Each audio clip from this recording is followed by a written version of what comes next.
Hello guys, आइए अब हम लोग यहाँ एक बहुत इंपॉर्टेंट टर्म इलेक्ट्रिक फ्लक्स के बारे में बात करते हैं। इलेक्ट्रिक फ्लक्स देखिए, बहुत सिंपल वे में हम लोग और इजी वे में अगर हम लोग समझेंगे तो हम लोग बात करते हैं कि electric flux is the electric lines of force. Electric flux is the electric lines of force. But what types of lines of force? Not all the lines of force. It is only that lines of force which crosses the given surface normally. यानी कि देखिए, अगर ये surface है और यहां से normally अगर हमारे पास देखिए इस तरह से अगर ये electric lines of force pass कर रहा है, देखिए ये वेक्टर, तो ये इलेक्ट्रिक ई वेक्टर जितने हैं इसको हम लोग फाई ई बोल देंगे, ये फ्लक्स हो जाएगा, ये फाई ई हो जाएगा। यानी कि अगर नॉर्मल इलेक्ट्रिक फील्ड पार कर रहा है तो all electric lines of force are electric flux, ठीक है। लेकिन अगर देखिए, अगर हम लोग बात करते हैं, इसको हम लोग फाई से रिप्रेजेंट करते हैं फ्लक्स को, और इलेक्ट्रिक है इसलिए हम लोग ई लिख देते हैं। अब अगर मान लीजिए कि कोई एक सरफेस दिया हुआ है, ऐसे कोई एक सरफेस दिया हुआ है और इस बार इलेक्ट्रिक फ्लक्स ऐसे जा रहा है, देखिए इलेक्ट्रिक फ्लक्स ऐसे जा रहा है, इलेक्ट्रिक फ्लक्स ऐसे जा रहा है, इसका मतलब है कि ये नॉर्मली पार नहीं किया। और हाँ, नॉर्मली एरिया से एक और चीज पार करता है, उसको हम लोग बोलते हैं एरिया वेक्टर। एक और है फिजिक्स का कंपोनेंट एरिया वेक्टर, जो हम लोग पिछले वीडियो में देख चुके हैं। ये नॉर्मल पार करता है देखिए, और ये इलेक्ट्रिक फ्लक्स यहां इलेक्ट्रिक फील्ड पार कर गया।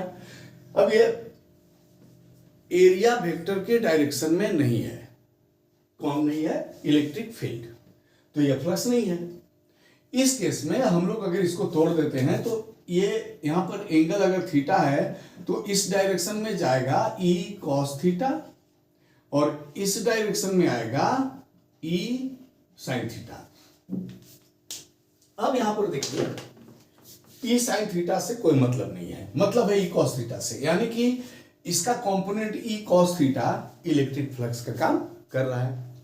तो ऐसे कंडीशन में अगर हम लोग बोलेंगे कि भाई फ्लक्स कितना हो गया, तो फ्लक्स हो गया E cos theta into D S, area vector से हम लोग इंटू कर देंगे, और ये हो जाएगा E D S cos theta, और इसका वैल्यू आ जाएगा E vector dot D S vector.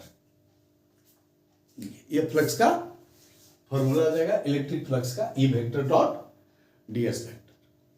अब अगर हम लोग इसमें बात करते हैं, ये फ्लक्स जो है, ये सरफेस देखिए, सरफेस रेगुलर भी हो सकता है, सरफेस इरेगुलर भी हो सकता है।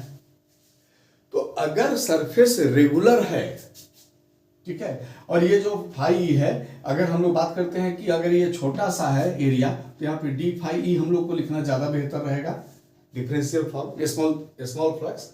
तो बोलता है कि अगर सरफेस रेगुलर है तो फाई ई जो होगा ये हो जाएगा closed integration E vector dot ds vector.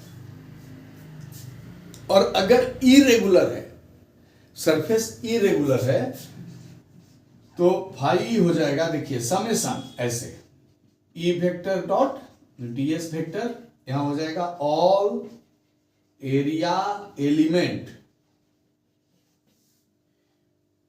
ठीक है, यहां तक समझ में आई बात।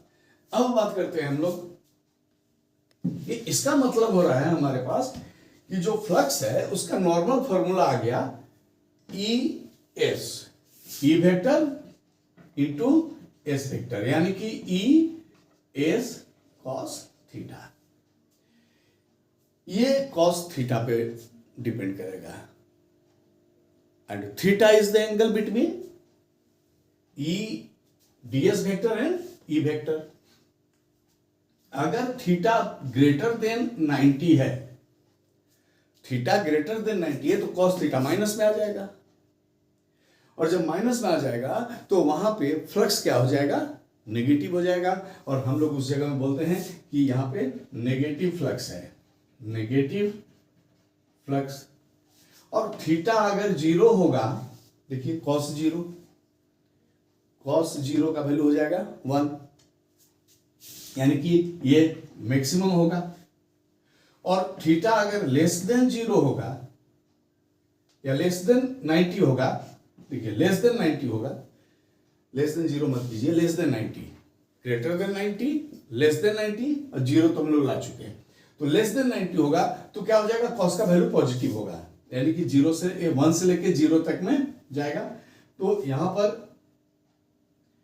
लेस देन क्या हो जाएगा, पॉजिटिव हो जाएगा।